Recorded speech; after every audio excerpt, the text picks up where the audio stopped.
পাখা আমরা সবাই উপভোগ করি, কিন্তু আপনি কি জানেন পাখা আবিষ্কারের পিছনে কী রহস্য লুকিয়ে আছে? আসুন জানি। 1870 সালের দিকে বিশ্বের প্রথম ইলেকট্রিক ফ্যান আবিষ্কৃত হয়। কিন্তু এর পূর্বে কিভাবে মানুষ গরমে শীতল হতো? প্রাচীনকাল থেকে হাতের পাখা আর মেকানিক্যাল পাখার ব্যবহার ছিল।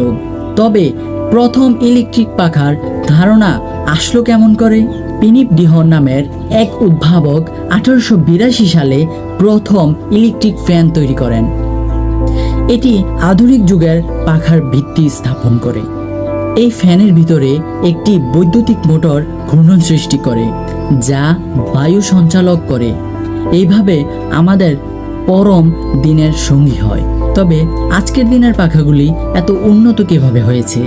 বিজ্ঞানীদের উদ্ভাবক আর প্রযুক্তির অগ্রগতি দেখুন। এমনই সব রহস্যময় ইতিহাস জানতে সাবস্ক্রাইব করুন এবং ভিডিওটি ভালো লাগলে লাইক করতে ভুলবেন না।